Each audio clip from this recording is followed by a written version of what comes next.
Now, I was looking up stuff about this college football player that plays for Kentucky, who he has 6 fingers, and I had never seen that before.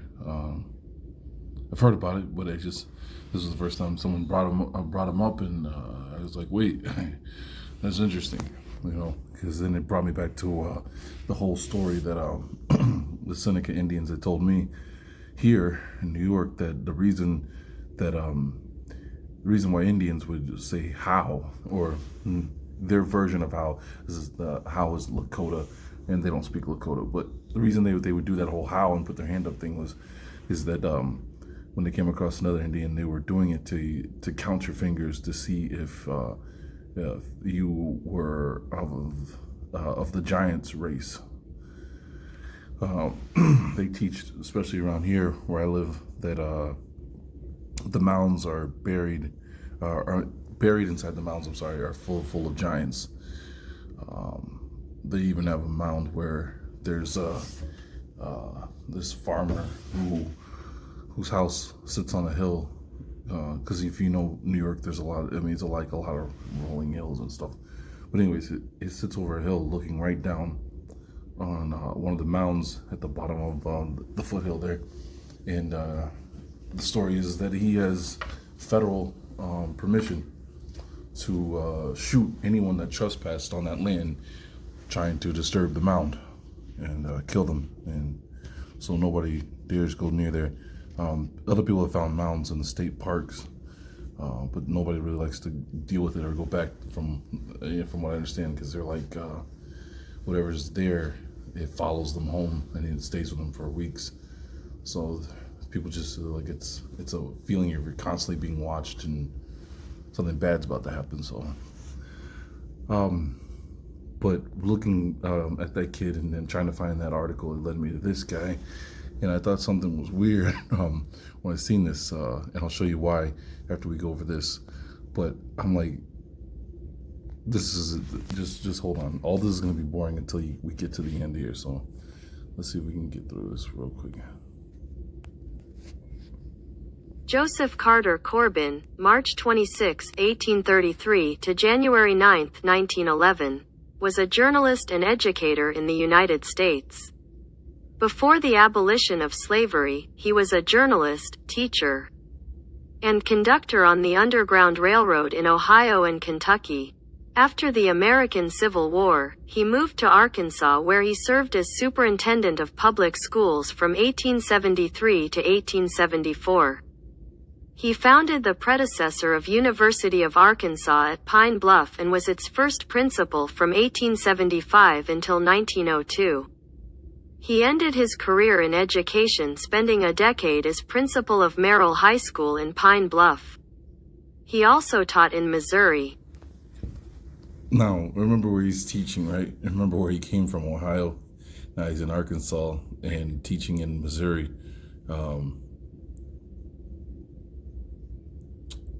How did they treat? Yeah, just remember that, because I find this weird, especially when they give you, this is supposed to be the image of the dude. All right, let's see here. Did you get that one part there where he talks about how he was the conductor on the Underground Railroad, like it was an actual train? Like, I was thinking to myself, I thought that was like a myth, or this was an allegory, right? Just used to express hidden codes. Joseph Carter Corbin was born in Chillicothe, Ohio, March 26, 1833, to William and Susan Corbin. William and Susan were from Richmond, Virginia, where they were slaves before they moved to Chillicothe. Joseph was their eldest son, and he attended schools in Chillicothe where John Mercer Langston was a classmate. At the age of 15, he moved to Louisville, Kentucky, and taught in schools there as an assistant to Henry Adams, who would become his brother-in-law. After a few years, he moved back to Ohio and attended Ohio University, where he graduated in 1853. He returned to Louisville, where his father's family lived, and took work as a clerk, first in a mercantile agency and then in a bank. He was also active in the Underground Railroad as a part of a circle involving John Patterson Sampson, SWC Liverpool, John McLeod, and Louis D. Easton. 1. During the Civil War, 1861 to 1865. Corbin edited and published The Colored Citizen in Cincinnati. 2. At this time, he was a member of the Colored School Board Committee with a number of local black leaders, including William Henry Harrison. 3. Sometime after the war, he was granted a AM and PhD from his alma mater. 4. And it's that whole story. Somehow, people right out of slavery, right? His mom and dad were able to send him to schools that you couldn't go to today. And look all he was able to accomplish as far as his degrees wise. Doesn't make sense if your parents are supposed to be low educated. In 1872, Corbin was hired as a reporter for the Arkansas Daily Republican and moved to Arkansas. There he was appointed chief clerk of the Little Rock Post Office and in 1873 the state superintendent of public schools, which he served for 2 years, 1. Defeating Thomas Smith for the position. By virtue of his position, he also served as the second president of the University of Arkansas Board of Trustees. While president, he signed the contract for the construction of the first permanent building at the University of Arkansas, Old Main, initially called University Hall. In 1873, with Corbin's urging, the legislature approved the creation of Branch Normal College at Pine Bluff, to be the black arm of the state university and later known as the University of Arkansas at Pine Bluff. 5. Corbin was dismissed after Democratic takeover of government in the Brooks-Baxter War of 1874. He then taught at the Lincoln Institute in Jefferson City, Missouri, for 2 years. 1. So, the son of 2 former slaves from Virginia was educated to a great amount degree, you could say, right? Is an editor, so he can read and write, you would imagine. I mean, you can't tell by today's editors, but I mean, you would think you could read and write well then. He's teaching at universities. He's a trustee for the University of Arkansas. You think about that. And all this is supposed to be there in the time of Jim Crow, right? Because Jim Crow follows the so-called emancipation. How? And he joins the Republican paper. And he's only removed until the Democrats take over. Think about that.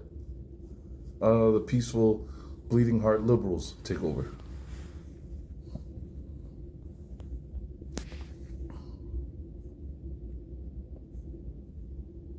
Now, the way they got this all painted, this looks like it's we'll get there.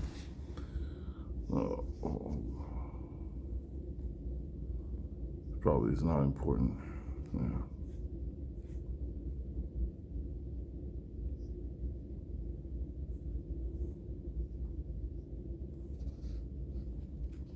He returned to Little Rock in 1875 at the request of Governor Augustus H. Garland and sent to Pine Bluff, where he was to establish the Branch Normal College. As nothing had been done since the passing of the law authorizing its creation in 1873. Normal schools were designed to train teachers, and Corbin was very successful in his work. When the school opened that year, there were 7 students. But enrollment grew to about 250 by 1887.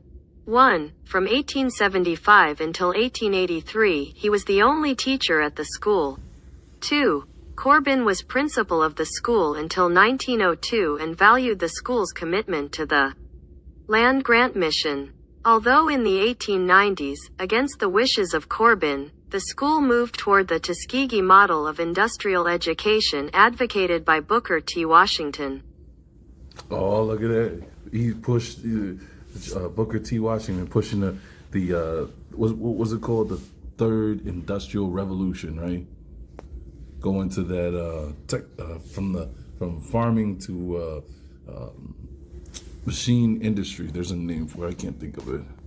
Man, to think I was taught to look up to that guy. And all he did was further the agenda of the oligarchs and the elites. And he just used the conditions of poor people to justify it. In 1891, after the Arkansas legislature adopted provisions of the Second Morrill Act, Corbin sought to have its measures implemented.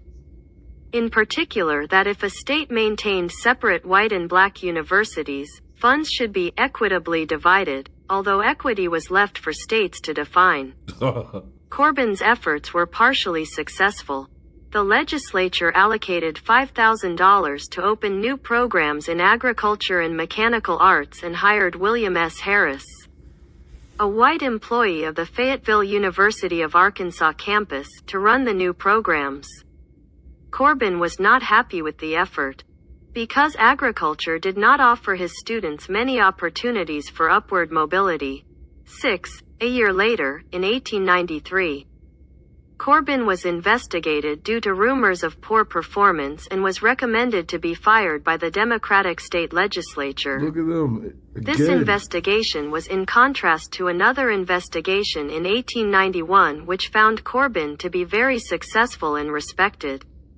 It has been suggested that the negative report was related to Corbin's support of John M. Clayton in the hard-fought 1888 election campaigns. Clayton and Corbin were close friends. And Clayton was a brother to Powell Clayton, a politically powerful Republican who was opposed by the state Democratic politicians.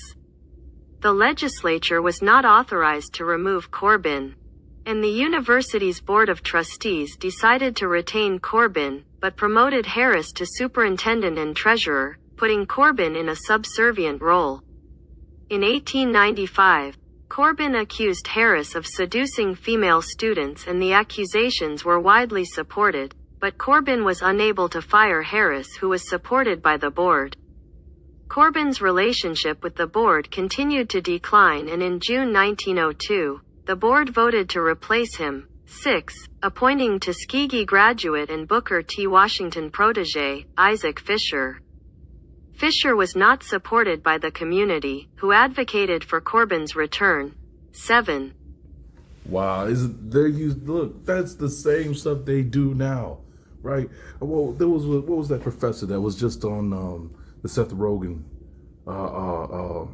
show? Not Seth Rogen. What is it? There was a professor from Canada, and they do the same thing. He was Democratic for so many years, and he stepped out of line, and next thing you know, they had female students accusing him of just him turning his ring around on his finger was enough for them to accuse him of wanting sexual favors, and then he was investigated, and it just ran his life. Oh my goodness, you see this all the time. It's the same playbook. All these years later, just dust off the same thing, and let's see if it works. Well, if that don't work, we'll find another way to discredit him. Get him out of the way. So here's this guy, again, you already heard her state earlier that he was a member of the Black Leaders. So I don't know who this is. That's not, that's don't even look like a mulatto. I don't even, if you were to try to say that's a mulatto, that he's obviously said he was black, this makes no sense, but that's not what I want to show you. I want to show you this book.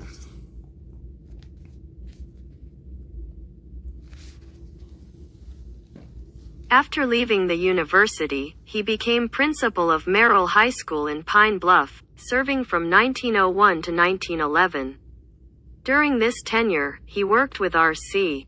Childress to found the Arkansas Teachers Association. Corbin was a Baptist and was superintendent of Sunday schools in Pine Bluff for many years. In 1886, he was vice president of the Colored Industrial Fair Association associated with Wiley Jones. He was also a prominent member of the Freemasons, an accomplished musician, and published mathematical writings in a number of mathematical education journals. 1. He was third state Grand Master of the Prince Hall Freemasons of Arkansas from 1878 to 1881. 9. In 1903 he was a primary force in the building of a new Masonic temple in Pine Bluff. So that's what I wanted to get to, because that's where I seen the cover of a book for him. I'm like, what is this dude in Arkansas? Are you serious? And you see that they love to throw in there that the third. They could have went without that. He was the third state Grand Master. That means he was important, right? Because what is the number the Masons like to use? The number 3, right? What's it called there? Because it's after their god, Hermes, right? Well, Flash is Mercury. Mercury is Hermes, and Hermes is Thoth. The third, was it the thrice great god or whatever? You know, how many times the police supposed to knock on the door before they come and kick in your teeth? 3 times, you know? How many bases do you run before you come home? You know? Man, they just love putting that stuff in there. They can't go without it. Let's see, there was something else, and they're big on building that temple. So he wasn't a good dude, in my opinion, but I thought it was interesting. He's a Republican battling on different. Oh, look at that, he was a Baptist, right? You know, that was something else. You know, I was growing up, and my father pointed out that he went to a funeral, and at this funeral there was a bunch of bikers there. And you seen the bikers had the Freemason square and compass. They were wearing that, and one of them got right up on the pulpit and started preaching the funeral service. And he talked to some of the guys, because he was friends with that had died, and they were telling him, yeah, they're Masons. They know what that means. And yada yada yada.